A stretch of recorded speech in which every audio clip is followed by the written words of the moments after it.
தமிழீழ இனப்படுகொலைக்கான 16ஆம் ஆண்டு நினைவேந்தல் பொதுக்கூட்டத்தில்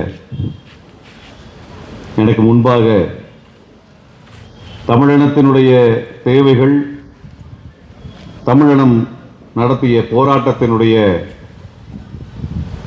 வரலாறு, தமிழ்நாட்டிலே நாம் கவனத்தில் எடுக்க வேண்டிய பல்வேறு விடயங்களை பகிர்ந்து எங்களையெல்லாம் அரசியல் களத்திற்கு அழைத்து வந்து இந்த கள செயல்பாட்டில் ஈடுபடுவதற்கான ஒரு உற்சாகம் ஊட்டுகின்ற, உத்வேகம் ஊட்டுகின்ற ஒரு ஆளுமையாக இருக்கக்கூடிய தந்தை பெரியார் திராவிடக் கழகத்தினுடைய பொதுச் செயலாளர் மரியாதைக்குரிய தோழர் கு. ராமகிருஷ்ணன் அவர்களுக்கும் மற்றும் ஆற்றல் மிகுந்த ஒரு தளபதியாக தமிழீழ விடுதலை புலிகளுக்கு பல்வேறு வகையில் துணையாக நின்று தோளோடு தோள் நின்ற, இன்றும் தமிழர்களுடைய உரிமைக்காக போராட்ட காலத்தில் நின்று கொண்டிருக்கக்கூடிய மரியாதைக்குரிய தோழர் ஆறுசாமி அவர்களுக்கும், எனக்கு முன்பு இங்கே உரையாற்றிருக்கக்கூடிய தமிழ்நாடு திராவிடர் சுயமரியாதை கழகத்தினுடைய மரியாதைக்குரிய தோழர் நேருதாஸ் அவர்களுக்கும், இந்த கூட்டம் ஒருங்கிணைக்கப்படுவதற்கு பெரும் துணையாக இருந்து ஆற்றல் மிகுந்த தோழராய் பகுதியில் வலம் வருகின்ற திராவிட மக்கள் இயக்கத்தினுடைய தலைவர் தோழர் ரகுபதி அவர்களுக்கும், இந்த நிகழ்விலே பங்கு பெற்றிருக்கக்கூடிய விடுதலை தமிழ் புலிகள் கட்சியினுடைய மாவட்ட செயலாளர் தோழர் ஆனந்தி அவர்களுக்கும், மற்றும் எனக்கு முன்பு உரை நிகழ்த்தியிருக்கக்கூடிய மேற்கு நாள் இயக்கத்தினுடைய ஒருங்கிணைப்பாளர் தோழர் பிரவீன் அவர்களுக்கும், இந்த நிகழ்வை ஒருங்கிணைத்துக் கொண்டிருக்கக்கூடிய மே 14 இயக்க தோழமைகளுக்கும், திரண்டிருக்கக்கூடிய பொதுமக்களுக்கும் நான் சார்ந்திருக்கக்கூடிய எங்களது இயக்கத்தின் சார்பாக, மே 14 இயக்கத்தின் சார்பாக வணக்கங்களை தெரிவித்துக் கொள்கின்றேன். 16 வருடங்களாக இந்த இனத்தின் மீது நடத்தப்பட்ட ஒரு இனப்படுகொலைக்கு நியாயம் கேட்டுக் கொண்டிருக்கின்றோம். நம்மளுக்கு கிட்டத்தட்ட 16 வருஷமாக இந்த நிகழ்வை, இந்த இனப்படுகொலை நிகழ்வை நம்ம எல்லாம் மறந்துடுவோம் அப்படின்னு நினைச்சாங்க. அதற்கான பல்வேறு காரணம் இருக்குது. நாம் எளிதில் மறந்துவிட்டு அடுத்தடுத்த செய்திகளில் கவனம் செலுத்தக்கூடியவர்களாக மாறிக்கொண்டிருக்கக்கூடிய ஒரு வரலாறு நமக்கு இருக்கிறது. அதனால்தான் எங்கள் இயக்கத்திற்கு மே 17 இயக்கம்னு பேர் வச்சோம். தமிழனுடைய வரலாற்றில் கொத்து கொத்தாக தமிழர்கள் படுகொலை செய்யப்பட்ட வரலாறு அப்படின்னு எதுவுமே கிடையாது. 5000 வருட வரலாறை படித்து பார்த்ததில் அப்படி எந்த ஒரு காலகட்டமும் நமக்கு கிடையாது. தமிழனை அப்படியெல்லாம் கொத்து கொத்தாக கொலை செய்துவிட முடியாது. இன்னும் சொல்லணும்னால், இந்தியாவில் டெல்லியிலிருந்து ஆட்சி செய்த எத்தனையோ ஆட்சியாளர்கள் இருக்கிறார்கள், பேரரசுகள் இருக்கின்றன. ஆற்றல் மிகுந்த படைகளை வைத்திருந்த அந்த அரசர்கள் எல்லாம் தமிழ்நாட்டை கைப்பற்றியதில்லை. தமிழ்நாடு என்றைக்கும் டெல்லியினுடைய ஆதிக்கத்தின் கீழ் வந்ததில்லை. அதுதான் இந்திய வரலாறு. மௌரிய பேரரசோ கனிஷ்க பேரரசோ நம் பக்கம் வந்ததில்லை. குப்த பேரரசு நம் பக்கம் எட்டி பார்த்ததில்லை. கனிஷ்க பேரரசு தக்காணத்தை தாண்டியதில்லை. இதுதான் நம்முடைய வரலாறு. அதற்கு பிறகு வந்த முகலாயர்கள் கூட இங்கே தமிழ்நாட்டை எல்லாம் தங்கள் ஆட்சிக்கு கீழ் கொண்டு வர முடிந்ததில்லை. தமிழ்நாட்டில் ஆட்சி செய்த அரசர்கள் பிற பகுதிகளை கைப்பற்றியிருக்கிறார்கள், ஆட்சி செய்திருக்கிறார்கள், கடல் கடந்து சென்று கொடி நாட்டியிருக்கிறார்கள். சோழர்களும் பாண்டியர்களும் தங்களது படைகளை நகர்த்தி வடநாடு வரை சென்றிருக்கிறார்கள். சேரன் வடநாட்டிலே சென்று கொடி நாட்டி இருக்கின்றான். நாம் தான் இந்த மண்ணிற்கு பல விஷயங்களை கொடுத்திருக்கின்றோம். நாம் தான் கொடுத்திருக்கின்றோம். வடநாட்டிலிருந்து என்றைக்கும் நம்மை கட்டுப்படுத்திய ஒரு வரலாறு இன்னைக்கு வரைக்கும் பாடப்புஸ்தகம், இந்தியாவினுடைய பாடப்புஸ்தகத்திலே கிடையாது. ஒரு தனித்த ஆற்றல் கொண்ட இனம் நம்மளோட இனம், சாதாரண இனம் அல்ல. நம்ம இன்னைக்கும் அகழ்வாராய்ச்சி செஞ்சோம்னா ரோமாபுரியிலிருந்து வந்த வணிகங்கள், அந்த வணிகத்தினுடைய நாணயம் நமக்கு கிடைக்குது. கிரேக்கத்திலே இன்றைக்கு சொல்றாங்களே கிரீஸ், இன்றைக்கு சொல்லக்கூடிய இத்தாலி, இந்த நாடுகளோடு 2000 வருஷத்துக்கு முன்னாடி நம்ம வியாபாரம் செஞ்சதற்கான ஆதாரங்கள் எல்லாம் கிடைக்குது, கொட்டி கிடைக்கும் தமிழ்நாடு முழுவதும். நாம் கொரியாவோடு, ஜப்பானோடு, சீனாவோடு, மலேசியாவோடு, இந்தோனேஷியாவோடு இந்த நாடுகளோடெல்லாம் நாம் வியாபாரம் செய்த 1000 ஆண்டுகள வரலாறு நமக்கு இருக்குது. நாம் இவ்வளவு பெரிய கடலை கடந்து போவதற்கான படகுகளை, கப்பல்களை செய்திருக்கின்றோம், புயல்களை கடந்திருக்கின்றோம். அப்பேற்பட்ட ஒரு இடம் இது. போற போக்கில் கடந்து போகக்கூடிய, நினைவில் வைத்துக் கொள்ள முடியாத ஒரு இனம் அல்ல. உலகத்தில், உலக நாகரிக வளர்ச்சியிலே ஒரு பெரிய பங்கை செலுத்திய இனம் நம்ம இனம். சாதாரண இனம் கிடையாது. அன்றைக்கு 2500 வருஷத்துக்கு முன்னாடி ரோம் பேரரசு என்று சொல்கிறார்களே, அந்த ரோம் பேரரசிலிருந்து நமக்கு நாணயம் வருகிறது. என்னது? காசு வருது. அப்படின்னா என்ன அர்த்தம்? நம்ம பொருளை வித்திருக்கிறோம். அவனுக்கு தேவைப்படுகின்ற பொருள் இங்கிருந்து சென்றிருக்கிறது. அவன் காசு கொடுத்து வாங்கியிருக்கின்றான். இன்னைக்கு மொபைல் வாங்கணும்னா கொரியாக்காரண்ட மொபைல் வாங்குறோம், சீனாக்காரண்ட மொபைல் வாங்குறோம், அமெரிக்காக்காரண்ட மொபைல் வாங்குறோம், கம்ப்யூட்டர் வாங்குறோம், கார் வாங்குறோம். காசு கொடுத்து வாங்குறோம். நம்ம காசு கொடுத்து வாங்குறோம். அவன் உற்பத்தி பண்றான், அவன் கண்டுபிடிக்கிறான், அதுக்கு நம்ம காசு கொடுத்து வாங்கிட்டு இருக்கிறோம். ஆனால் 2500 வருஷத்துக்கு முன்னாடி நம்ம பொருள் வச்சிருந்தோம், அவன் காசு கொடுத்து வாங்கிட்டு இருந்தான். தமிழினம் நாகரிகத்தில் உயர்ந்த இடத்தில் இருந்தது. உலகத்தில் வியாபாரத்தில் உயர்ந்த இடத்தில் இருந்தது. 500 ஒன்று இருக்குது. அது ஒரு சமூக கூட்டம், அது வியாபார கூட்டம். அவர்கள் தான் பெரிய பெரிய கப்பல்களை வைத்திருந்தார்கள். அதிலிருந்து சீனாவிற்கு வணிகம் செய்வது, கொரியா வரை செல்வது, ஜப்பானுக்கு செல்வது, மலேசியாவிற்கு செல்வது, கடாரத்திற்கு செல்வது, அரேபியாவிற்கு செல்வது என்று அனைத்து இடங்களுக்கும் பொருட்களை கொண்டு செல்வார்கள். டன் கணக்கில் கொண்டு செல்வார்கள். அப்படி என்றால் எவ்வளவு பெரிய கப்பல்களை வைத்திருப்பார்கள். அந்த வணிகர்களை பாதுகாப்பதற்காகத்தான் சோழன் படையெடுத்தான். சோழன் படையெடுத்தது என்பது இவர்களுடைய வணிகத்தை பாதுகாக்க வேண்டும் என்று எடுத்தான் என்றால் எப்பேற்பட்ட இனமாக இந்த இனம் இருந்திருக்கிறது என்பதை நம்ம யோசிச்சு பார்க்கணும். வெறும் இனத்தின் பெருமை பேசுறதுக்காக வரல, உங்களுக்கு சில விஷயத்தை ஞாபகப்படுத்தணும் இல்ல, மறந்துடவும் இல்ல. இந்தியாவிலேயே முன்னேறிய சமூகம் தமிழ் சமூகம். அப்படிப்பட்ட ஒரு இனம், பல்வேறு கண்டுபிடிப்புகளை செய்த இனம்.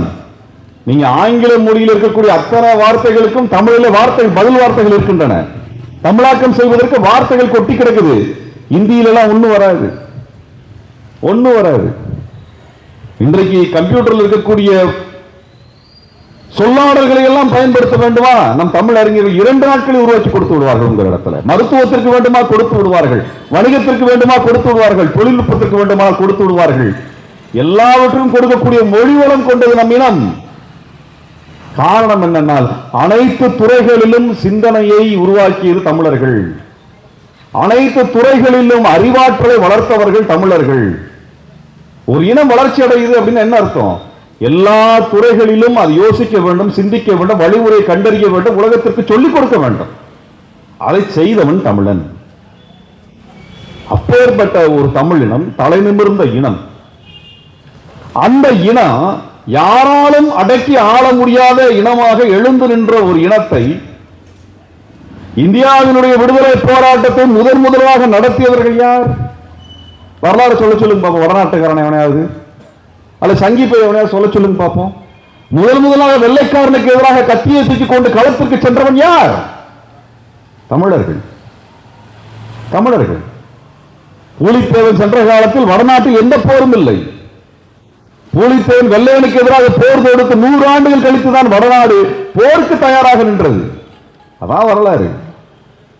போர்ச்சுகீசியர்கள் இங்க மண்ணிலே கால் வைக்க விடாமல் 6 மாத காலம் கடலிலே நிற்க வைத்து அடித்து விரட்டியவர்கள் தமிழர்கள். குளச்சல் போர், புகழ்பெற்ற போர். தமிழனுக்கு வரலாறு தெரியாம போச்சு. பிரச்சனை இதுதான். தமிழனுக்கு தன் வரலாறு தெரிந்திருந்தால் ஒரு இனி வரலாறுக்கு சொந்தக்காரர்களாக நாம் மாறி இருக்க மாட்டோம். அப்ப வெள்ளைக்காரனை எதிர்த்து போர் புரிந்த இனம் இந்த இனம். தன்னை மட்டும் முன்னிறுத்தி செய்யல, யாரையெல்லாம் இணைக்க வேண்டுமோ அவர்களையெல்லாம் இணைத்து போர் புரிந்த இனம் தமிழினம். ஆதிக்கத்துக்கு எதிரானவர்கள் தமிழர்கள். தமிழன் என்று சொன்னாலே, தமிழ் என்று சொன்னாலே, தமிழ்நாடு என்று சொன்னாலே ஆதிக்கத்திற்கு எதிரான நிலம், மொழி, மக்கள். அதான் தமிழனுடைய அடையாளம். தமிழன் என்றைக்குமே ஆதிக்கத்துக்கு எதிராக நிற்கக்கூடியவன். இந்திய ஆதிக்கம் என்று வந்தால் இந்தியாவில் எதிர்த்து நின்றவன் தமிழன். என் மொழியை மறுத்துவிட்டு இன்னொரு மொழியை, உன் மொழியை என் தொண்டையில் நீ திணிப்பாய் என்றால் உயிர் கொடுத்து என் மொழியை காப்பேன் என்று வீதிக்கு வந்தவன் தமிழன். உயிர் கொடுத்தவன் தமிழன். உடலை தீக்கு உணவாற்றுவன் தமிழன். காரணம் என்ன? இந்த மொழி தமிழனை வளர்த்திருக்கிறது, தமிழ்நாடை போற்றி இருக்கிறது, தமிழ் இனத்தை முன்னேற்றி இருக்கிறது. அந்த மொழியை காப்பதற்கு எதை வேண்டுமானாலும் விலையாய் கொடுப்போம் என்று வீதிக்கு வரக்கூடியவன் தமிழன்.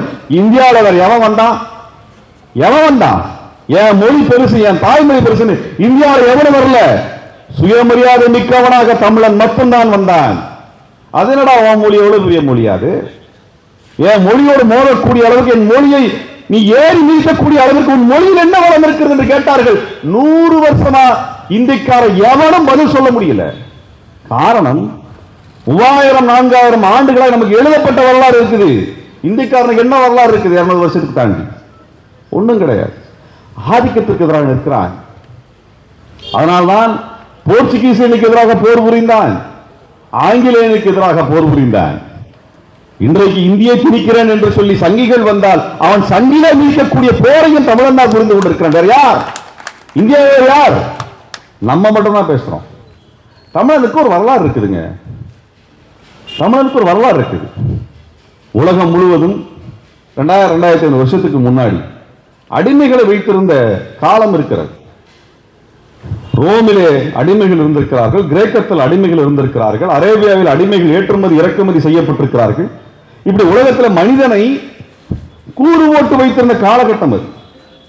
இந்து மதம் என்று இன்றைக்கு சொல்லுகிறோமே, இந்த ஆரிய பார்ப்பன கூட்டம் பிரம்மாவின் தலையில் இருந்து ஒரு மனிதன் பிறந்தான், தோளில் இருந்து ஒரு மனிதன் பிறந்தான், தொடையில் இருந்து பிறந்தான், காலில் இருந்து பிறந்தான் என்றெல்லாம் ஏற்றத்தாழ்வோடு பேசிக் கொண்டிருந்த 2000 வருடத்திற்கு முன்பாக பிறப்புக்கும் எல்லா உயிர்க்கும் என்று எல்லா உயிரும் சமம் என்று சொன்ன சிந்தனைக்கு சொந்தக்காரன் தமிழன் மட்டும்தான் உலகத்தில். வேற யார்? சொல்லுங்க பார்ப்போம். அமித்ஷா சொல்லுவாரா? நரேந்திர மோடி சொல்லுவாரா? இல்ல இவங்களோட அடிமையாக இருக்கக்கூடிய அண்ணாமலை பேசுவாரா? இதை பத்தி எல்லாம் தற்கொலைகள் தான் வடநாட்டானுக்கு அடிமையாக இருக்கும். தமிழிடத்தில் ஒரு சில தற்கொலைகள் இருக்கின்றன, அடிமைகள் இருக்கின்றன. ஆனால் இந்த இனம் ஆதிக்கத்திற்கு எதிராக, அடிமைத்தனத்திற்கு எதிராக தொடர்ச்சியாக போராடி கொண்டிருக்கக்கூடிய இனம். அப்படிப்பட்ட ஒரு இனம் தனக்கென்று ஒரு நாடு வேண்டும் என்று தலைநிமிர்ந்து போராடியது. அது தமிழீழத்தில் தனக்கான தேசத்தை உருவாக்குவதற்காக இன்றைக்கும் போராடி கொண்டிருக்கிறது. இன்றைக்கும் போராடி கொண்டிருக்கிறது. என்ன தப்பு? தனக்கென்று நாடு உருவாக்குவது தவறா? ஈழத்தமிழர்கள் தனக்கு ஒரு நாடு உருவாக்குவது தவறா? இந்தியாவிற்கு என்ன பிரச்சனை? அதுதான் பிரவீன் கேட்டார். அங்க இருக்க தமிழனை சிங்களம் அடிச்சு கொள்றான், நெருப்புல போட்டு எரிக்கிறான், படிக்க விடாம செய்யறான், வேலைக்கு போக விடாம செய்யறான், நிலத்தை புடுங்குறான், பெண்களை சீரழிக்கின்றான், மாணவர்களை சுட்டு கொலை செய்கின்றான்.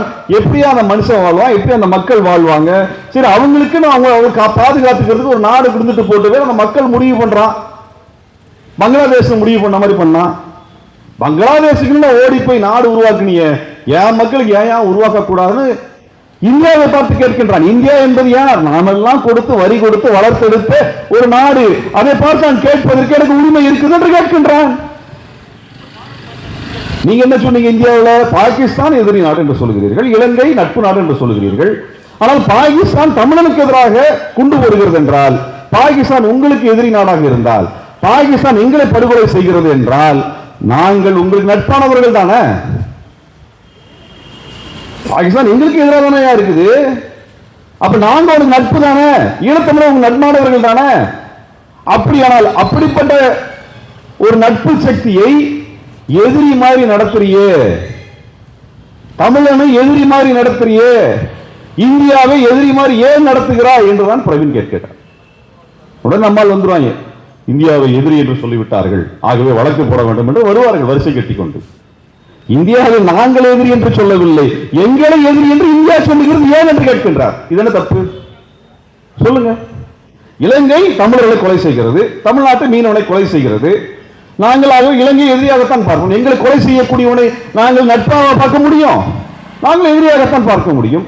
அந்த எதிரியை நீ நட்பு என்று சொல்லிக்கிறாயே, எப்படியா சொல்றேன்னு கேட்கறது என்ன தப்பு? என்ன தப்பு? நியாயம் தானே? பஹல்காம்ல, காஷ்மீர்ல 200 கிலோமீட்டர் கிட்டத்தட்ட 7 லட்சம் இந்திய படை இருக்கக்கூடிய, முற்றுகையில் இருக்கக்கூடிய, பாதுகாப்பில் இருக்கக்கூடிய, எல்லையை கட்டுப்படுத்தி வைத்திருக்கக்கூடிய அமித்ஷாவின் தலைமையில் இருக்கக்கூடிய அந்த பகுதிக்குள்ளாக யார் வர்றா?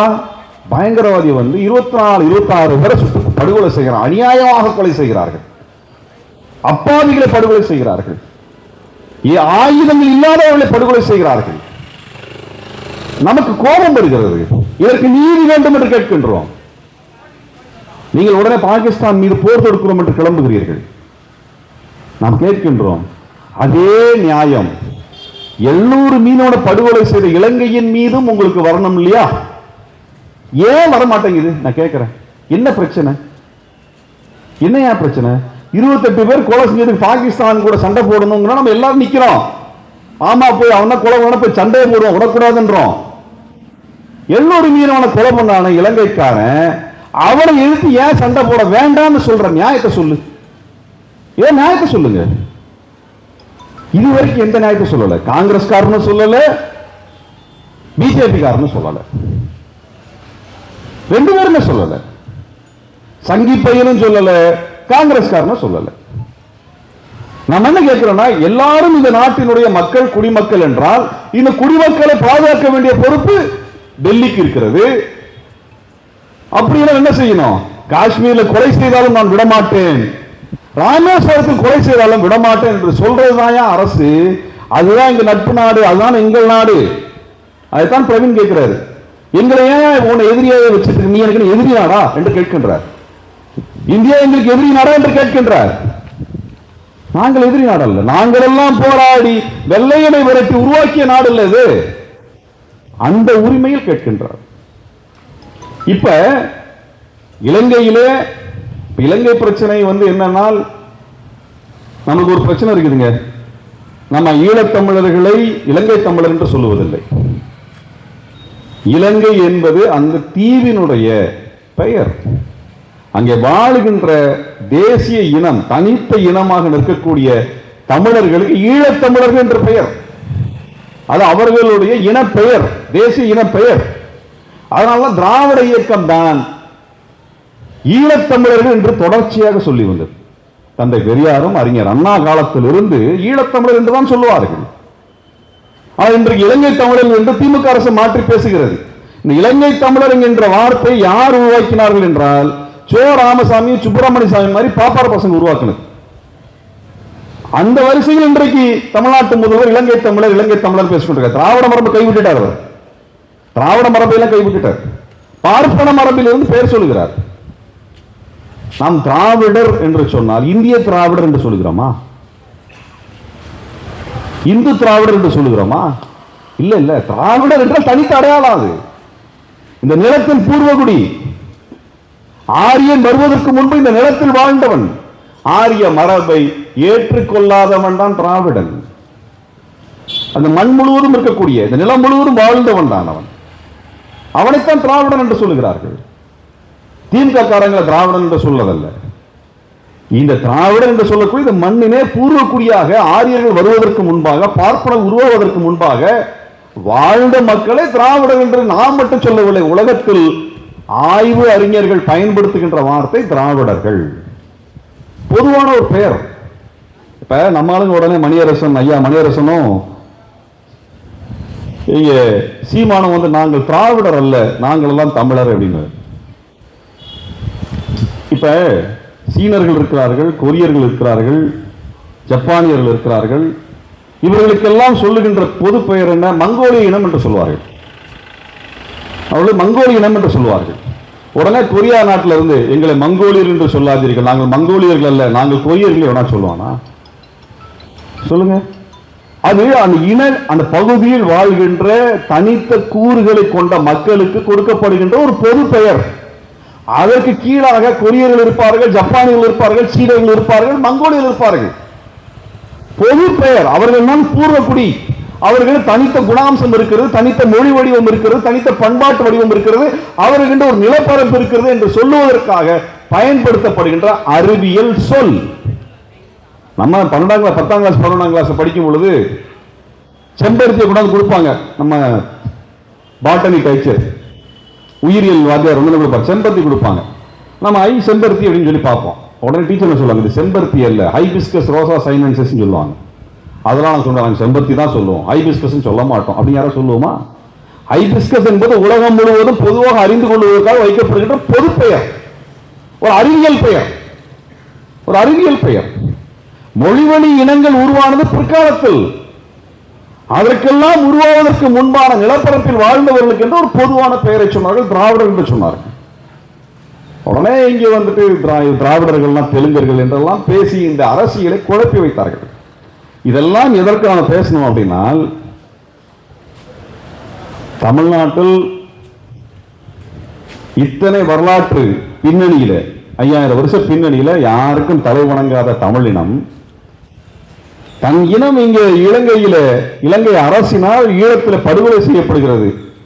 அந்த மக்களுக்கு ஒரு நாதி வேணும். ஈழத் தமிழர்களுடைய போராட்டத்திற்காக ஏன் நம்ம ஆதரவு தெரிவிக்க ஆரம்பிச்சோம் யாருக்கா தெரியுமா? ஏன் ஆதரிக்க போனோம்? ஏன் ஈழத்திற்காக தமிழ்நாட்டிலே தமிழர்கள் உயிரை கொடுத்து, இங்க திராவிட இயக்க தோழர்கள் இருக்கிறாங்க, அவரெல்லாம் உயிரை கொடுத்து சிறைக்கு சென்று வழக்கு வாங்கி ஈழத்தமிழ் போராட்டத்தை, அங்க ஈழம் என்கிற தனி நாடு உருவானால் நமக்கெல்லாம் அங்க சென்று போட்டு கொடுத்துருவாங்களா, நிலம் போட்டு பட்டா போட்டு கொடுத்துருவாங்களா? இல்ல. நம்ம எதுக்காக போராடணும்?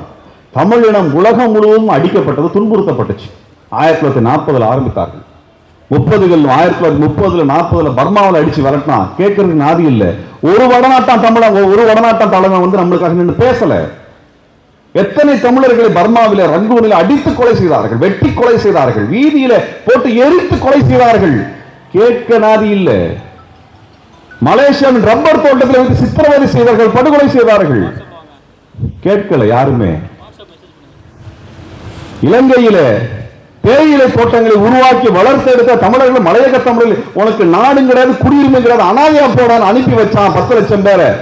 இந்தியா கேட்கலையே. அப்ப இங்க எல்லாம் நம்ம நாட்டுக்காக போராடி இருக்கிறோம், இந்த நாட்டு விடுதலைக்காக போராடி இருக்கிறோம், இந்த ராணுவத்தில் நம்மள இருந்திருக்கிறோம், நம்மள வரி கொடுக்கிறோம், இந்த நாடு நம்ம நாடு நின்று இருக்கிறோம், நம்மள வலிமையானவர்கள், நாம் உயர்ந்து நிற்கிறோம். நம்ம ஆளுங்களுக்கு எந்த தப்பும் எந்த கெட்டதும் நடந்துவிடக் கூடாது என்கின்ற எண்ணத்தில் தலை நிமிர்ந்து நிற்கும் பொழுது நம்மால பர்மாவில் அடிக்கிறான், கேட்க மாட்டேங்கிறான். மலேசியாவில் அடிச்சு கொலை பண்றான், கேட்க மாட்டேங்கிறான். மலையக தமிழை அடிச்சு 10 லட்சம் பேர் நாடு இல்லைன்னு அனாதையை வரட்டுறான், அப்பவும் கேட்க மாட்டேங்கிறான். ஈழத்தில் படுகொலை செய்யறான், அப்பவும் கேட்க மாட்டேங்கிறான் என்கிற கோபத்தினுடைய வெளிப்பாடுதான் திராவிடர் இயக்கம் தமிழ் என்கின்ற, தமிழன் என்கின்ற உணர்வோடு ஈழ விடுதலை போராட்டத்திற்கு ஆதரவாக திரண்டு எழுந்து. போதும்டா, இவங்களெல்லாம் நம்பிட்டுதான் மொத்தம் தமிழ்நாட்டில் கொலை பண்ணிடுவாங்க, கேட்கறது நாதி இல்லை என்றுதான் தமிழனுக்கென்று ஒரு நாடு ஈழத்தில் உருவாக வேண்டும், அதற்கென்று படைகட்டி நிற்கின்றான் என் தலைவன் பிரபாகரன் என்று சொல்லி அதற்காக திராவிடர் இயக்கம் பெரியாரிய தோழர்கள் திரண்டு நின்றார்கள். அதான் வரலாறு. வீரமிக்க தமிழன் பெரியாரிய தோழனாக நிற்பான். மானமுள்ள தமிழன் தமிழர் விடுதலைக்காக போராட்ட களத்தில் முன்னணியில் நிற்பான். இதுதான் வரலாறு. அந்த மண் தான் இந்த ஆவாரம்பாளையம் என்கின்ற இந்த மண். சாதாரண இடம் அல்லைங்க. இன்னைக்கு சங்கிப்பள்ளி 4 கொடி கட்டுறானுங்க. இந்த மண் என்ன மண்? அங்க ஈழத்தில் விடுதலை புலிகள் போர் நடத்தி கொண்டிருக்கிறார்கள். இலங்கை என்பது நம்ம ஊர் மாதிரி கிடையாது. 4 புறமும் கடல், சிறிய நிலப்பரப்பு, தமிழர்களுடைய நிலப்பரப்பு, அடர்ந்த பெரிய காடுகள் கொண்ட நிலப்பரப்பு கொண்ட பெரிய நிலப்பரப்பு அல்ல, சிறிய நிலப்பரப்பு. எண்ணிக்கையில் மிக குறைவானவர்கள், வெறும் 30 லட்சம் 40 லட்சம் தமிழர்கள், 2 கோடி சிங்களவர்கள், மிகப்பெரிய ராணுவம் வைத்திருக்கக்கூடிய சிங்களத்துக்கு எதிராக இந்த இளைஞர்கள் எழுந்து நிற்கிறார்கள். போராட வேண்டும் என்று உத்வேகத்தோடு தமிழர்களை காக்க வேண்டும் என்று போராடுவதற்காக வந்து நிற்கிறார்கள். அவர்களுக்கு ஆயுதம் வேண்டும். இலங்கை என்பது ஒரு நாடு, ராணுவம், அதற்கு டாங்கி இருக்கிறது, விமானம் இருக்கிறது, கப்பல் படை இருக்கிறது, இயந்திர துப்பாக்கிகள் இருக்கின்றன. ஆனால் தமிழனுக்கு என்ன இருக்கிறது? ஒன்றுமில்லை. உணர்வு மட்டும் இருக்கிறது, விடுதலை உணர்வு கனன்று விட்டு எழுந்து கொண்டிருக்கிறது. ஆனால் போராட வேண்டும் என்று முடிவெடுத்து விட்டால் ஆயுதம் வேண்டும் அல்லவா? அதற்கு ஆதரவு தளம் வேண்டும் அல்லவா? பயிற்சி களம் வேண்டும் அல்லவா? துணை நிற்பதற்கு தோழர்கள் வேண்டும் அல்லவா? அதை உருவாக்கி கொடுத்த இடத்தில் நான் நின்று கொண்டு பேசிக் கொண்டிருக்கின்றேன். இந்த ஆவாரம்பாளையம் அப்படிப்பட்ட களத்தை தமிழீழ விடுதலை புலிகளுக்காக உருவாக்கி கொடுத்த ஒரு உன்னதமான தளம். அதுதான் இந்த நிலப்பரப்பு, இந்த ஊரினுடைய பெருமை. இந்த ஊரினுடைய இளைஞர்கள் பெருமைப்பட்டுக் கொள்ள வேண்டிய இடம் இதுதான். இந்த இடத்தில் வடநாட்டானுடைய கட்சி கொடி பறந்து கொண்டிருக்கிறது, சங்கிப்பாருடைய கொடி பறந்து கொண்டிருக்கிறது. இது ஒரு புனிதமான இடம்.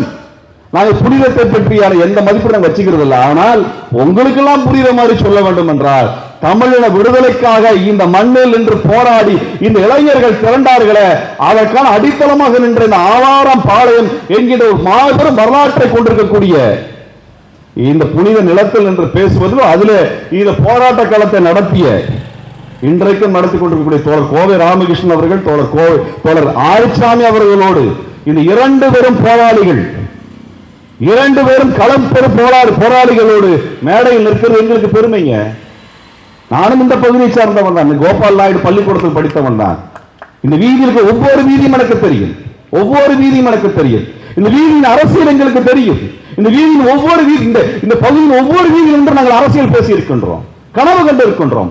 தமிழனுக்கு என்று ஒரு நாடு உருவாகும், ஈழத்தில் மலரும், தமிழீழ தேசிய தலைவன் மேதகு பிரபாகரனுடைய அறவழியிலே தமிழன் தலைநிமிர்ந்து நிற்பான் என்று நாங்கள் வீதியில நின்று 80களிலும் 90களிலும் என்று பேசிய நிலம் இந்த ஆவாரம்பாளையம். ஏனென்றால் இந்த மண்ணை விடுதலைக்காக ஒரு நிலமாக மாற்றி கொடுத்தவர்கள் யார்?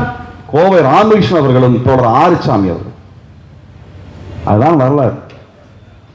உங்க நிலத்துடைய வரலாறு உங்களுக்கு தெரியலை அப்படின்னால் உங்களை யாராலும் பாதுகாக்க முடியாது. உங்கள் போராட்ட வரலாறு உங்களுக்கு தெரியவில்லை, உங்களுக்கான எதிர்காலம் பற்றியான எந்த புரிதலும் இல்லை என்றால் நம்ம யாரும் காக்க முடியாது. மே 14 இயக்கம் 2009 எழுந்த இயக்கம்.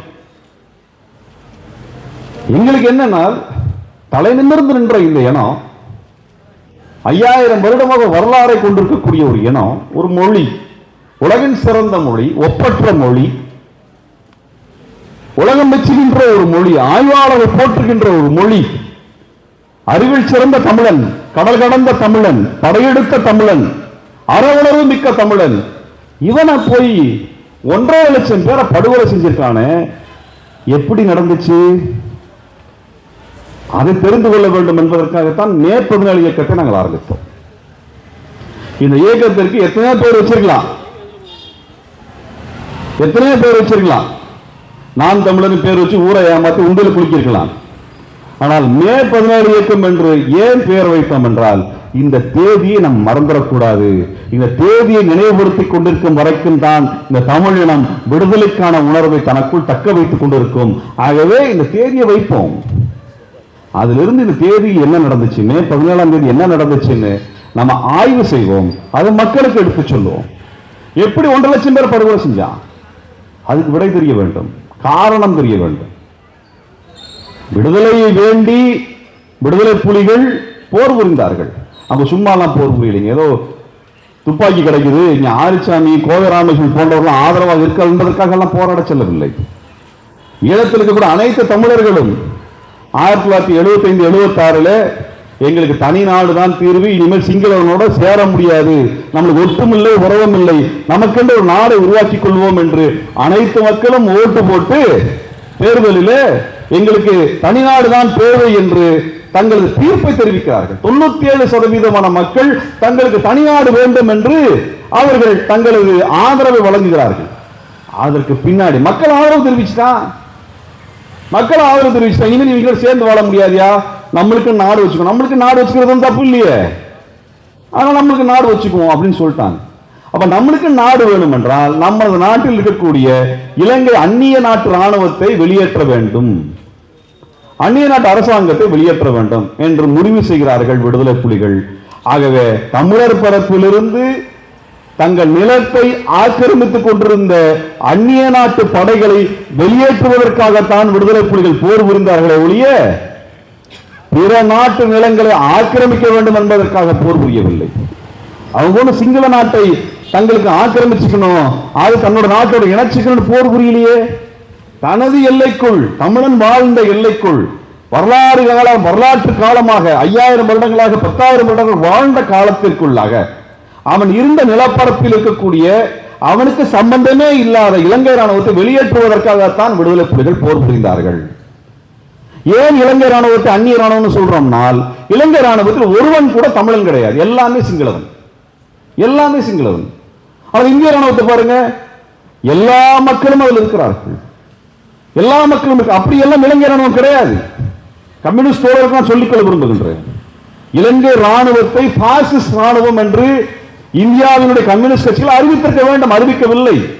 அது அவர்கள் வரலாற்று இமாலய தவறு. அது அப்போது பேசுவோம்.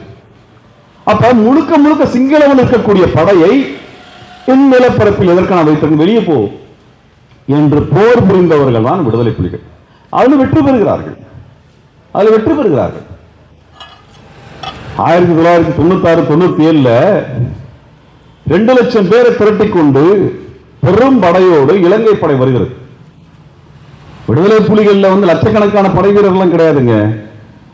போர்க்களத்தில் அனுபவம் மிக்க போர் வீரர்களாக தளபதியாக இருக்கக்கூடிய எண்ணிக்கை அதிகபட்சம் 10,000 பேர், 12,000 பேர், 10-12,000 பேர் அதிகபட்சம். அவர் சொல்லக்கூடிய அதிகபட்சம்.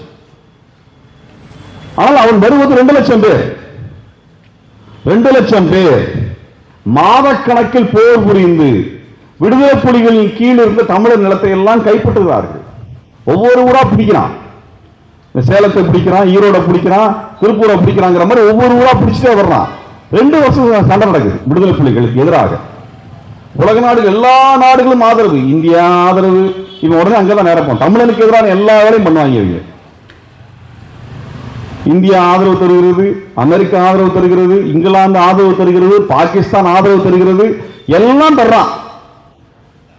2 வருஷம் 2 லட்சம் படையை வச்சுக்கிட்டு தமிழர் பகுதியா பிடிச்சிட்டே வர்றான். அதுக்கு பேர் வச்சிருக்கிறான் ஜெயசிக்குரு அப்படின்னு இந்த போருக்கு பேர்.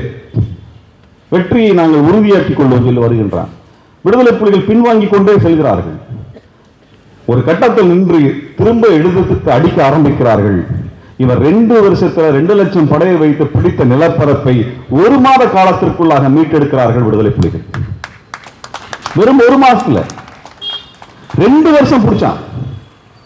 நான் ஒப்புதலுக்கு ஒரு ஒப்புமைக்காக சொல்றேன், ஒரு கம்பாரிசனுக்காக சொல்றேன். கார்கில் என்கின்ற ஒரு இடம் நமது காஷ்மீருக்குள் இருக்கிறது. அந்த இடத்தில் பாகிஸ்தான்கார கொட்டாய் போட்டான். எத்தனை நாள் சண்டை போட்டோம்? ஒரு மலை குன்று, எத்தனை பேரை இழந்தோம்? ஆனால் 2 வருஷமா ஒருத்தன் பிடிச்ச நிலப்பரப்பை 1 மாத காலத்திற்குள்ளாக விரட்டி அடித்தவர்கள் எப்பேற்பட்ட வீரர்களாக இருக்க வேண்டும் என்பதை யோசித்து பாருங்கள். ஒவ்வொரு விடுதலை புலிக்கும் 20 சிங்கள வீரர்கள் இருக்கின்றான். ஒவ்வொரு விடுதலை புலியும் 20 பேருக்கு எதிராக போர் புரிய வேண்டும், 20 பேருக்கு நிகராக நிற்க வேண்டும். அப்படியான ஒரு போரை நடத்தி ஒரு பெரும் வெற்றியோடு நின்றவர்கள் விடுதலை புலிகள். அதெல்லாம் முடிந்ததற்கு பிறகு தமிழரோட நிலத்தை 2ஆ பிரிக்கிறான். வன்னி நிலப்பரப்பு, யாழ்ப்பாண நிலப்பரப்பு, 2க்கும் சேரக்கூடிய இடத்திலே ஒரு பெரிய ராணுவ கொத்தளம், ஆணை இரவு என்கின்ற இடத்துல ராணுவ கொத்தளம், 30,000 பேர் ராணுவத்தை கொண்டு போய் நிறுத்தியிருக்கிறான். அதை தாண்டி தான் எல்லாரும் போகணும்.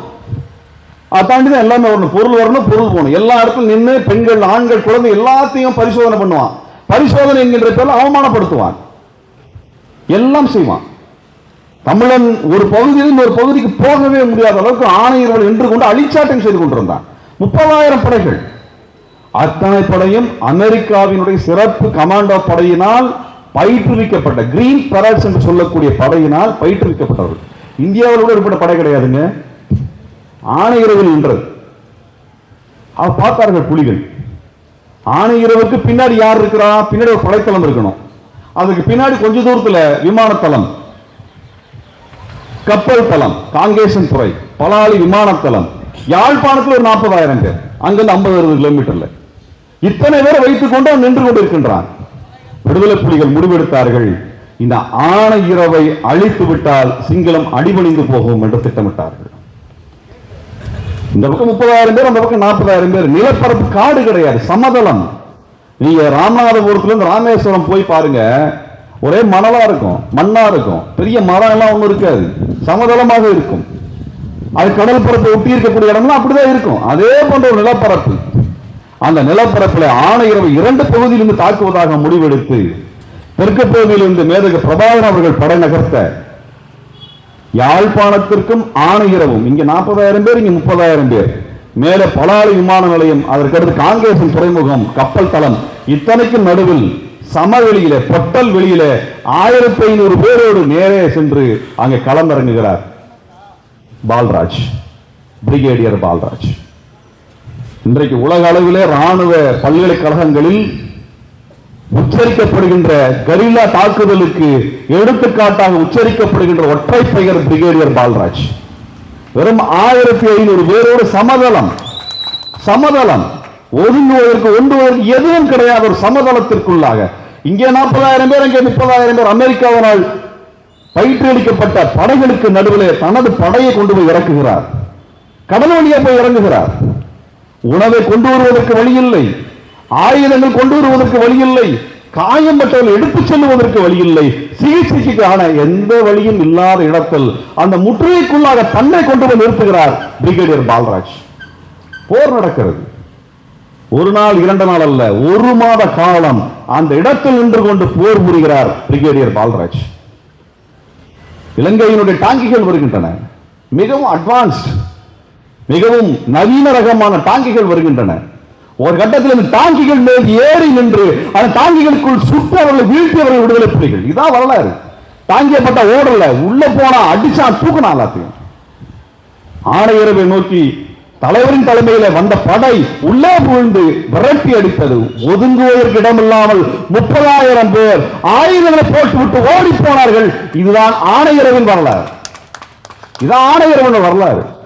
எப்பேற்பட்ட வரலாறு! அமெரிக்கன் அச்சப்பட்டு நின்றார்கள். காரணம், கிரீன் பராட் என்று சொல்லப்படுகின்ற உலகின் மிகச்சிறந்த கமாண்டோ படைகளை கொண்டு பயிற்றுவிக்கப்பட்ட படை, அதனால் பாதுகாக்கப்பட்ட ஒரு கோட்டை, அது ஆணையரவு. அது எப்படி இவர்களால் வீழ்த்தப்பட்டது என்பது அமெரிக்காவிற்கு புரியவில்லை. ஏன்னா இந்த கிரீன் பராட் கொடுக்கக்கூடிய பயிற்சியிலே பாதியில செத்து போயிடுவான். பயிற்சியே தாங்க முடியாது. அப்பேற்பட்ட உலகத்தினுடைய சிறந்த பயிற்சி முறை கிரீன் பராட் முறை. அப்படிப்பட்ட ஒரு கொத்தளத்தை அடித்து துவம்சமாக்கி உள்ள கைப்பற்றுகிறார்கள் விடுதலை புலிகள். ஆயுதங்களையும் தளவாடங்களையும் கைப்பற்றுகிறார்கள். அதில் தான் நிலைகுலைந்து போனது இலங்கை அரசு. இதுக்கப்புறம் என்ன பண்ண முடியும்? தமிழனுடைய வீரம் சாதாரண வீரம் இல்லைங்க. ஏதோ ஆமக்கரி கதையும் அரிசி கப்பல் கதையும் சொல்லி இங்க இருக்கக்கூடிய இளைஞனை எல்லாம் பொய்க்கதைகளை சொல்லி விடுதலை புலிகளுடைய சிறப்பு இந்த இளைஞர்கள் கையிலே சேரக்கூடாது, அவர்கள் மண்டையில ஏறிவிடக் கூடாது என்று ஒரு கூட்டம் சீமானின் தலைமையில விடுதலை புலிகளினுடைய அந்த போர் வீரத்தையும் மரபையும் அவர்கள் தனி சிறப்பையும் இந்த இளைஞர்களுக்கு சொல்லக்கூடாது என்று தெளிவான பரப்புரையை நாம் தமிழர் கட்சி செய்து கொண்டிருக்கிறது. அந்த கட்சியில போன இளைஞன் எல்லாம் அப்பாவி, தமிழினத்தின் மீது பற்று கொண்டவன். அவன் இடத்துல எல்லாம் போய் ஏதோ இந்த ஆளு போயிட்டு சுட்டானாமா, இவன் போய் அரிசி கப்பலை சுட்டானாமா, ஆமக்கரியை தின்னானாமா. எப்பேற்பட்ட போர், எப்பேற்பட்ட ஒரு மரபு, அதற்கான தயாரிப்புகள் என்ன? கிரீன் பராட்டால் பயிற்றுவிக்கப்பட்ட ஒரு தளத்தை நீங்க தகர்க்க முடியுமா? அதற்கான பயிற்சி எப்படி இருக்கும்? 70,000 படைகளுக்கு நடுவில் 1500 பேர் நிறுத்தி போர் புரிந்தான பிரிகேடியர் பால்ராஜ். எப்பேற்பட்ட பயிற்சியும் துணிச்சலும் துணிவும் உயிரை பற்றி எந்த விதமான அக்கறையும் இல்லாத வீரர்களை கொண்ட படையாக அந்த படை நின்றிருக்கும். அதுல இருந்து தொடர்ந்து போலீஸை பார்த்தா ஓடக்கூடியவன், பெயில் வாங்கிட்டு இருக்கக்கூடியவன், இவன் போய் நின்னானாமாங்க. இந்த ஆள் போய் நின்று பயிற்சிச்சானாமா? இந்த ஆள் போய் நின்று பிரபாகரனுக்கு நான் சொல்லிக் கொடுத்தானாமா? நான் போயிட்டு இருக்க எப்படி எக்ஸசைஸ் பண்ண நான் சொல்லிக் கொடுத்தேன். கோரிக்கை பசங்க முதல்ல என்னடா தகுதி இருக்குது பேசுறதுக்கு? என்ன தகுதி இருக்குது? நீ எல்லாம் யாரு? விடுதலை புலிகள் எப்படி பேசலாமா? வர்றியா? மேற்பங்களுக்கு தோழம் பேசுவான் வரலாறு. விடுதலை புலிகள் ஒவ்வொரு போரை பற்றி பேசுவான். முடியுமா உன்னால?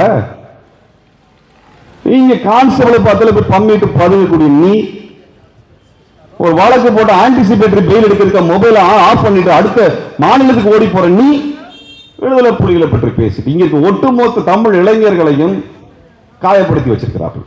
அவனெல்லாம் பைத்தியம் முடிச்ச மாதிரி சுத்திட்டே இருக்கிறான். திராவிட தலை விழுந்தான். நீ வீழ்ந்ததே சீமானால தான்டா. இந்த இனம் 16 வருஷமா வீழ்ந்து போனதே அந்த பொறுக்கி பயலால தான். எல்லா இடத்துலையும் பொறுக்கி திங்கிறது. திமுக பொறுக்கி திங்கிறது, அதிமுக பொறுக்கி திங்கிறது, காங்கிரஸ் பொறுக்கி திங்கிறது, பிஜேபி பொறுக்கி திங்கிறது, எல்லாத்திலையும் போய் நிற்கிறது. யாவும் ஒருத்தன் கூட கிடையாது. யார் வந்தாலும் போய் நின்றது. விஜய் வந்தா போய் நின்றது, கமலஹாசன் வந்தா நின்றது, ரஜினிகாந்த் வந்தா நின்றது, குருமூர்த்தி வந்தா நின்றது. யாராவது ஒருத்தர் யாராவது விட்டு வச்சியா? யாரையாவது நீ எவனையாவது விட்டு வச்சியா? நீ எல்லா இடத்திலும் கையேந்தி பிச்சை எடுக்கக்கூடியவனெல்லாம் விடுதலை புலிகளை பற்றி பேசலாமா? உனக்கு அந்த கொடியேற்றத்துக்கு தகுதி இருக்கா? முதல்ல அந்த கொடி எப்பேற்பட்ட கொடி தெரியுமா? போர்க்களத்தில் ஏற்றப்பட்ட கொடி.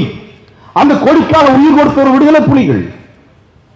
அந்த விடுதலை புலிகளுக்காக வழக்குகள் எதிர்கொண்ட சிறை சென்றவர்கள் திராவிட இயக்க பெரியாரிய தோழர்கள். தமிழ்நாட்டில் நம்மளுக்கு பெரிய பிரச்சனையே இது போன்ற போலிகள் மேடைகளை ஆக்கிரமிப்பதுதான். தமிழ்நாட்டில் அந்த சுயமரியாதை உணர்வும் போராட்ட உணர்வும் நமக்கு இனத்தோடு நமது குருதியோடு கலர்ந்த உணவு. அது உணர்வு. அந்த உணர்வை எவனாலும் அழித்து விட முடியாது. எப்பேற்பட்ட நீ வேணா வழக்கு போடு, ஜெயிலில் போடு, பண்ண முடியாது. 100 வருஷத்துக்கு முன்னாடி வஉசி இதே கோவை சிறையில் கொட்டடியில் அடைக்கப்பட்டார். எதற்காக? விடுதலை போராட்டத்திற்காக. 100 ஆண்டுகள் கழித்து அதே சிறைகளிலே எங்க ராமகிருஷ்ணன் அவர்கள் விடுதலை உணர்வுக்காக அங்கே சிறையிலே இருந்தார். 100 ஆண்டுகள் எங்க வரலாறியா? போராட்ட வரலாறு, எழுதி வச்ச வரலாறு. இதை ஒழுங்கா கொச்சைப்படுத்துகின்ற இந்த புல்லுருவிகளை நீக்கிவிட்டால் தமிழனம் தலைத்து விடும். மே 17 அதான் சொல்லுகிறது. மே 17 இந்த 16 வருஷமாக இந்த ஈழப்படுகொலை என்னென்னலாம் நடந்தது, எப்படியெல்லாம் நடந்தது, யாரெல்லாம் எதிரியாக இருந்தார்கள், என்னென்னலாம் வேலை செய்தார்கள் என்பதை அம்பலப்படுத்துறது மட்டும் இல்லைங்க, அதை தடுத்து 16 வருடமாக பல அரசியல் நாங்கள் முன்னகர்த்தினோம். பல விஷயங்களை முன்ன சும்மா மேடையில் நாங்கள் நின்று எங்க பெருமை பேசுறதுக்கு நாங்கள் வரல, செஞ்சு காட்டியிருக்கோம். இவர்கள் வெறும் போர்க்குற்றம் என்று இங்கே முத்திரை குத்திய பொழுது வெறும் போர்க்குற்றம் அல்ல, அங்க நடந்தது இனப்படுகொலை என்று சொல்லுங்கள் என்று ஒவ்வொரு இடத்திலும் போராட்டம் நடத்தி அது இனப்படுகொலை என்கின்ற வார்த்தை அது இல்லாமல் ஈழத்தினுடைய 2009 வரலாறு எழுதப்படக்கூடாது என்று போராடியது மே 17 இயக்கம். இன்னைக்கு கேட்கிறவர்களுக்கு எளிமையாக இருக்கலாம், இனப்படுகொலை நல்லா சொன்னேன், இல்ல போர்க்குற்றம் தான் எழுதிட்டு இருந்தாங்க. போர்க்குற்றம் என்றால் போரின் விதிகளை மீறுவது.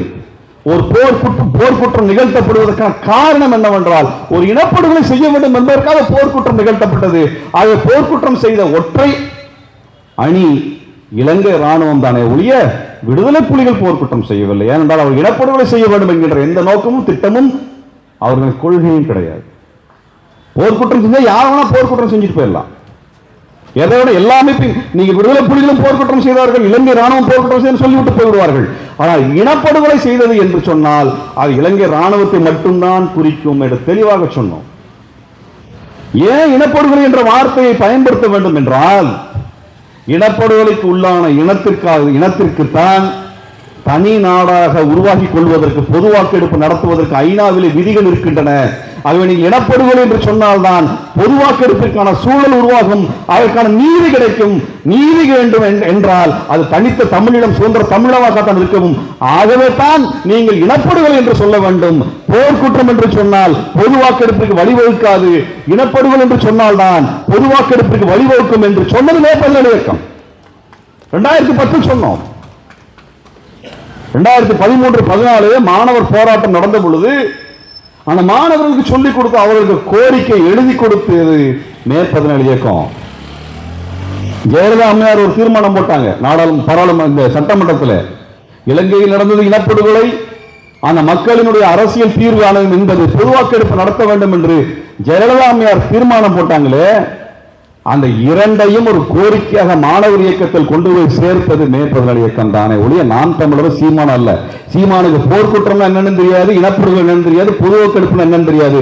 உண்டியல் மட்டும் வயிறு மட்டும் தான் தெரியக்கூடிய ஒரு கூட்டம் அந்த அரசியலை பேசவில்லை. மே 17 இயக்கம் பேசியது வென்று காட்டியது. மே 17 என்ன சாதிச்சுன்னா இது சாதிச்சது. அதோடு நிற்கவில்லை. இந்த போரில இந்தியா என்ன பங்கு செய்தது, அமெரிக்கா என்ன பங்கு செய்தது, சீனா என்ன பங்கு செய்தது, இங்கிலாந்து என்ன பங்கு செய்தது, தனியார் நிறுவனங்கள் என்ன பங்கு செய்தது, ஏர்டெல் போன்ற நிறுவனங்கள் என்னவெல்லாம் பங்கு செய்தன என்பதையெல்லாம் ஆவணப்பூர்வமாக ஆதாரப்பூர்வமாக எழுதி வெளியிட்டது மே 17 இயக்கம். இந்தியாவில் ஒரு குற்றவாளி என்பதை ஆவணங்களுடன் ஜெர்மனியிலே நாங்கள் சமர்ப்பித்து இந்திய அரசு ஒரு குற்றவாளி, இதை விசாரிக்க வேண்டும் என்ற தீர்ப்பை வாங்கிவிட்டு வந்தோம். அதான் மே 17 இயக்கம். நாங்கள் எங்களை படம் போட்டு எங்களுக்கெல்லாம் நாங்கள் இதை செஞ்சோம் அதை செஞ்சோம் நாங்கள் எதுவும் சொல்லவில்லை. நாங்கள் உறுதி கொண்டிருக்கின்றோம். அதற்கான நீதி கிடைக்க வேண்டும், சட்ட ரீதியில் நீதி கிடைக்க வேண்டும், ஜனநாயக ரீதியில் நீதி கிடைக்க வேண்டும் என்று நாங்கள் அதுக்காக போராடி இதை சாதிச்சோம், இதை செய்தோம். தமிழ்நாடு முழுவதும் விளக்கினோம், எடுத்து சொன்னோம், அரசியலை உருவாக்கினோம். அதைத்தான் மே 17 செய்தது. எங்களுக்கு பதவி ஆசைக்காக நாங்கள் இங்கு வரவில்லை. சீமானை போல மே 18 என்று கட்சி மாடு நடத்துவதற்கான திட்டமாக வைக்கவில்லை. நாங்கள் நினைவேந்த நிகழ்வை அதை கடற்கரையில் நடத்துகிறோம் 16 ஆண்டுகளாக. யார் வேண்டுமானாலும் வரலாம், எந்த அடையாளமும் இல்லாமல் தமிழன் என்கின்ற ஒற்றை அடையாளத்துக்கு வாருங்கள் என்றுதான் நாங்கள் அறைகோல் எடுக்கின்றோம். 16 ஆண்டுகளாக எங்களுக்கு சுயநல அரசு பண்ண தெரியாதா? எங்களுக்கு முதல் நினைவேந்தல் நிகழ்வில் பங்கெடுத்தது 50,000 பேர். 50,000 பேர் கூட்டத்தை காட்டி பெருசா படம் காமிக்கிறானுங்களே. நாங்க சொல்றோம்டா, 50,000 பேர் திரட்டணும், 50,000 பேர் திரட்டணும். தமிழ்நாட்டில் சுயநல அரசியல் இல்லாமல் திரள்வதற்கு தமிழர்கள் என்றைக்கும் தயாராக இருக்கிறார் என்பதை உலகத்திற்கு எடுத்துச் சொன்ன இயக்கம் மேற்பது நாள் இயக்கம். மேற்பது நாள் இயக்கம். எத்தனை வழக்குகள், எத்தனை அடக்குமுறைகள், நினைவேந்தல் நடத்தக்கூடாது என்று தடை விதித்தார்கள், வழக்கு போட்டார்கள், குற்றச்சட்டத்தில் அடைத்தார்கள். வெளியில் வந்து என்ன பண்ணோம்? மறுபடியும் அதே இடத்தில் நினைவேந்தல் நடத்துவதற்காக போனோம், கைதானோம், வழக்கு வாங்கினோம். அதுக்கப்புறம் மறுபடியும் வழக்கு போட்டாங்க, சிறையில் அடைத்தார்கள். வெளியில என்ன பண்ணோம்? மறுபடியும் அதே இடத்துக்கு சென்று நினைவேந்தல் நடத்தி வழக்கு வாங்கினோம், கைதானோம். விடவில்லை. 6 வருஷமா. ஆமா, நாங்கள் இங்கதான் வருவோம், இது எங்கள் மண், எங்கள் கடற்கரை, எங்கள் மக்களுக்கு நாங்கள் நினைவேந்தும், அது எங்கள் பண்பாட்டு உரிமை என்று போராடி நினைவேந்துகின்ற உரிமையை வென்றெடுத்த இயக்கம் மேற்பது நாள் இயக்கம். இன்னைக்கு நினைவேந்துவதற்கான அரசு அனுமதியோடு நடக்கிறது என்றால் அதற்காக போராடி வழக்கு வாங்கி சிறைக்கு சென்று சமரசமே செய்து கொள்ளாமல் தலை நிமிர்ந்து நின்ற அந்த உரிமையை பெற்றெடுத்த இயக்கம் மேற்பது நாள் இயக்கம்.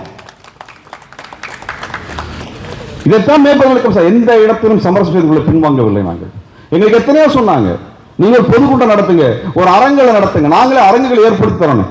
இல்லையா, இந்த கடலோரம் அங்கே முள்ளிவாய்க்காலும் அதே அலைதான் இங்கேயும் அடிக்கிறது.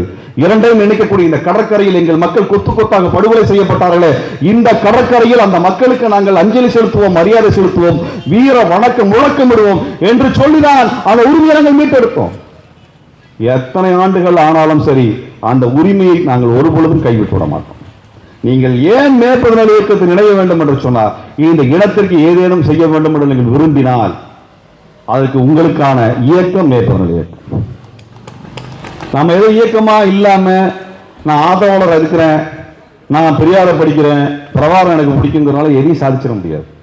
அப்படி நானும் இருந்திருக்கலாம், எங்களுக்கு தோழலும் இருந்திருக்கலாம். ஆனால் ஒரு இயக்கமாக மாறும் பொழுதுதான் ஒரு குறிக்கோளை, ஒரு இலக்கை முன்னுக்கு நகர்த்த முடியும். ஒரு கட்சினால் அதை செய்ய முடியாது, ஒரு இயக்கம் தான் அதை செய்யும். ஏன்னா இயக்கத்துக்கு தான் அப்பா இதுதான் வேலை திட்டம், இதை நம்ம நகர்த்தணும், சேர்ந்து செய்வோம். ஒரு தனிநபர் இங்கே பொதுக்கூட்டம் போட முடியுமா? இந்த வரலாறு இந்த மக்களிடத்தில் சொல்ல முடியுமா? அனுமதி பெற முடியுமா? முடியாது. ஆனால் ஒரு இயக்கம் செய்ய முடியும். தமிழ்நாட்டில் எந்த ஊரிலும் எங்களால் கூட்டம் நடத்த முடியும், எந்த இடத்திலும் இந்த மக்களினுடைய உரிமையை பற்றி சொல்ல முடியும், வரலாறை பேச முடியும். அதுக்குத்தான் இயக்கம் தேவை. மேற்பது நாள் இயக்கம் தமிழ்நாட்டினுடைய அனைத்து ஊர்களிலும் கூட்டம் நடத்தி இருக்கிறது, இந்த வரலாறை எடுத்து சொல்லி இருக்கிறது. அனைத்து மூலைகளிலும் நாங்கள் போராட்டம் நடத்தி இருக்கின்றோம். தமிழ்நாட்டுக்கு மட்டுமல்ல, தமிழ்நாட்டுக்கு வெளியில் பல நகரங்களில் தமிழ படுகொலை பற்றியான வரலாறை, நியாயத்தை, இதற்கான நீதி பெற வேண்டிய நியாயத்தை எடுத்து சொன்ன இயக்கம் மேற்பது நாள் இயக்கம். எத்தனை அரங்குகளில் நாங்கள் பேசியிருக்கின்றோம், எத்தனையோ அரங்குகள் எங்களுக்கு நினைவில் இல்லை. பெங்களூரில் கூட்டம் நடத்தியிருக்கிறோம், மும்பையில் கூட்டம் நடத்தியிருக்கின்றோம், டெல்லியில கூட்டம் நடத்தியிருக்கின்றோம், ஐரோப்பாவில் நடத்தியிருக்கின்றோம், பல அரங்குகளில் பேசி இருக்கின்றோம். ஐநா மன்றத்தில் மட்டுமல்ல, பிரித்தானியா பாராளுமன்றத்தில், பெல்ஜியத்தினுடைய நாடாளுமன்ற குழுவினோடு, நார்வே குழுவோடு, ஸ்பெயினுடைய குழுவோடு, பார்சிலோனாவினுடைய நகரத்தினோடு அத்தனை இடத்தில் மேற்பது நாள் இயக்கம் சென்று பேசி இருக்கிறது. பேசாத இடங்கள் இல்லை. எங்களுக்கு வாய்ப்பு கிடைக்கிற அனைத்து இடங்களிலும் நாங்கள் பேசியிருக்கின்றோம். அப்படிப்பட்ட ஒரு இயக்கம் இயங்க வேண்டும் என்றால் உங்களை போன்ற நேர்மையானவர்கள் இந்த இயக்கமாக இணைந்தால்தான் நம்மால் சில கோரிக்கைகளை வென்றெடுக்க முடியும். அது இல்லாமல் தனித்தனியாக இருந்தாலும் எதையும் செஞ்சிட முடியாது. கோவை ராமகிருஷ்ணன் அவர்கள் இப்படிப்பட்ட ஒரு பங்களிப்பை விடுதலை புலிகளுக்கு செய்ய முடிந்தது என்றால் அவர் இயக்கமாக இயங்கினார், ஒரு படையாக இயங்கினார்கள்.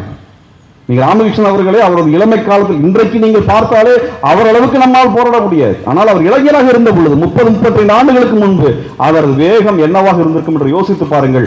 அவர் தனிநபராக அதை சாதிக்கவில்லை, ஒரு இயக்கமாக அதை சாதித்தார். அமைப்பாக இருந்தால்தான் நம்மால் வெற்றி பெற முடியும். ஏனென்றால் நமக்கு இங்கு வெறும் எதிரிகள் மட்டும் இல்லை, புல்லுரிமைகளும் இருக்கிறார்கள், தடையாக பொய் சொல்பவர்கள் இருக்கிறார்கள். இவர்களை எல்லாம் வீழ்த்திவிட்டு விரட்டிவிட்டு நம்முடைய உரிமையை மீட்டெடுப்பதற்கான சட்டப்பூர்வமான அனைத்து பின்புலமும் சர்வதேச சட்டங்களில் நமக்கு எழுதி கொடுக்கப்பட்டிருக்கின்றன. தமிழீழ விடுதலைக்கான அனைத்து சட்ட நியாயங்களும் சர்வதேச சட்டங்களுக்குள் எழுதி கொடுக்கப்பட்டிருக்கின்றன. இன்றைக்கு பாலஸ்தீனத்தில் நடக்கிறது, அன்றைக்கு ஈழத்தில் நடந்தது. இன்றைக்கு பாலஸ்தீனுக்கு தனி நாடாக அங்கீகரித்து தீர்மானம் போடுகிறார்கள். ஈழத்திற்கும் அப்படிப்பட்ட காலம் வரும். இன்றைக்கு கனடாவில் அதற்கான நினைவு சின்னத்தை எழுப்பியிருக்கிறார்கள். இன்றைக்கு நாம் தமிழ்நாட்டில் எழுப்பப் போகிறோம் என்று தெரியவில்லை. 7 கோடி தமிழர்கள் வாழக்கூடிய இந்த நிலப்பரப்பில் தமிழர்களுக்கான அடையாளமாக இருக்கக்கூடிய மெரினா கடற்கரையில் நினைவு சின்னம் எழுப்பப்பட வேண்டும் என்று 10 ஆண்டுகளுக்கு முன்பு நாங்கள் கோரிக்கை வைத்தோம். ஓயாது நினைவுபடுத்துகின்றோம். நாம் அனைவரும் ஒன்றுபட்டு நின்றால் இந்த இனம் அழிக்கப்பட்டதை ஒரு நினைவு சின்னத்தின் மூலமாக நமது சந்ததிகளுக்கு எடுத்துச் சொல்ல முடியும். அதை விட மிக முக்கியம் என்னவென்றால், தமிழ் ஈழத்தினுடைய விடுதலைக்கான பொதுவாக்கத்திற்கான அழுத்தத்தை, போராட்டத்தை நாம் முன்னெடுக்க வேண்டும். அந்த அரசியல் நம்முடைய அரசியல். ஈழத்திற்காக 40-50 ஆண்டுகள் களத்தில் நின்ற பெரியாரிஸ்டுகளுடைய அரசியல், திராவிட இயக்கவாதிகளுடைய அரசியல். இன்னைக்கு ஏதோ போலி தமிழ் தேசியவாதி மேடையில் ஏறி கால் கத்துறாங்கிறதுனால அந்த அரசியல் விட்டு போய்விட முடியாது.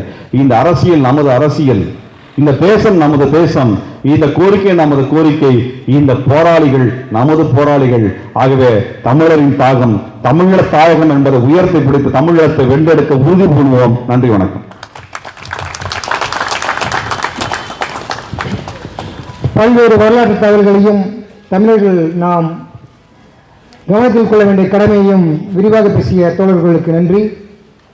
அடுத்ததாக நன்றியை சொல்ல மே 17 இயக்கத்தின் தோழர் பீர் முகமது அவர்களை அழைக்கிறோம். நாங்கள் உங்களிடம் நிதி கேட்டு வந்தோம். 4580 ரூபாய் நிதி கொடுத்து உதவிய உங்களுக்கு மே 17 இயக்கத்தின் சார்பாக நன்றி தெரிவித்துக் கொள்கிறோம்.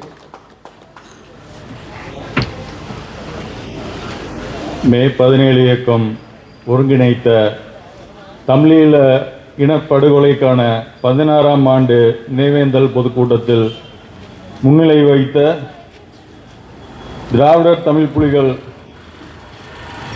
கட்சியின் தோழர் ஆனந்தி அவர்களுக்கும், திராவிடர் சுயமரியாதை கழக தலைவர் தோழர் நேருதாஸ் அவர்களுக்கும், தந்தை பெரியார் திராவிடர் கழக அமைப்பு செயலாளர் தோழர் ஆர் ஜாமி அவர்களுக்கும்,